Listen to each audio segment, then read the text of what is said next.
1 ঘন্টার জন্য তুমি আর আমি চিপায় হারিয়ে যাই।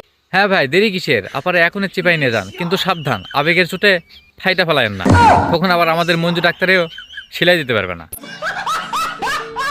কি গো বাউন্ডারের মেয়েরা, আমারই কি পছন্দ হয় না? আমি তো সিঙ্গেল, ভালোবেসে কইরা তো না মিঙ্গেল। হেট শালা চাটের বাবা, তুই ভিক্ষা করবি গিয়া রাস্তায়, অনলাইনে কেন ভিক্ষা করতে আসছিস? আর ব্রাহ্মণবাড়িয়ার মেয়েদেরকে একটা অনুরোধ, এই হালারে যেখানে দেখবেন পিছনে 2টি লাত্তি মাইরা মিঙ্গেল করে দিবেন। আজ আমরা ছোট বলে কেউ আমাদের সাথে রিলেশন করেন। আহারে, খুব কষ্ট পাইলাম, বিশ্বাস করেন ভাই, খুবই কষ্ট পাইছি। একদিন আমরাও অনেক বড় হব, সেদিন আমরাও তোমাদেরকে পাত্তা দিব। শোনো মামুনি, খবর না দেখছি এখনো তোমার দুধের দাঁতও পড়ে নাই। তো যাও, বাজার থেকে বাবা ললিপপ নিয়ে আসছে, ওইটা খাইতে খাইতে পড়তে বসো। দূর আসো তাই শুধু মিস করি, ও আচ্ছা, মিস করো? তা কাছে থাকলে কি করতা?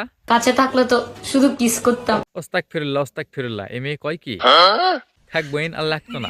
এমনি তো তোমার সমুদ্রে ঝাঁপ দিলে আমি উঠে আসতে পারবো না, কারণ আমি সাঁতার খুব একটা জানি না।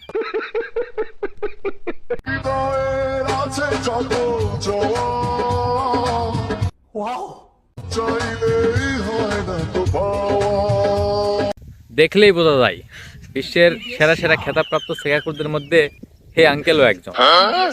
শালার নাতি নাতনির মুখ দেখছে তাও ভীমরতি যায় নাই। তা আঙ্কেল, ফ্রিতে একটা উপদেশ দেই, মুখ ভরা তো দাঁড়িয়ে রাখছেন ঠিকই, এখন মাথায় একটা টুপি দিয়ে 5 ওয়াক্ত নামাজ ধরেন, আল্লাহ খুশি হবে। হ্যালো হাই গাইস, বন্ধুরা দেখতে পাচ্ছেন আমরা 2 বন্ধু আজকে সিলেটে গেছিলাম। ও আচ্ছা, সিলনে গেছিলেন? তা সিলনে গিয়ে কি হলো? আমরা 2 বন্ধু গিয়ে সিলেটে গিয়া আমরা একটা কাটিং দিয়েছি। তা কাটিং এর নাম কি ভাই? কাটিংয়ের নামটা আপনারা মনে জানেন না, এই কাটিংয়ের নাম তো লগা গিয়া হেয়ার কাটিং। ও মাই গড, হেয়ার কাটিং! এটা আবার কি কাটিং ভাই? বাজারে কি নতুন আসছে নাকি? ধন্যবাদ ভাই, ধন্যবাদ। এমন কাটিং আমার 14 গোষ্ঠীতেও কেউ দেখে নাই। ভাবতেছি এবার আমিও দিব হেয়ার কাটিং, নতুন হেয়ার কাটিং। আর তোমরা অনেকে আছো যারা আমার ভিডিও দেখো কিন্তু আমার পেজে এখনো ফলো দাওনি, দয়া করে তারা ফলো দিবেন, আর লাইক কমেন্ট শেয়ার তো অবশ্যই করবেন। ধন্যবাদ গাইস।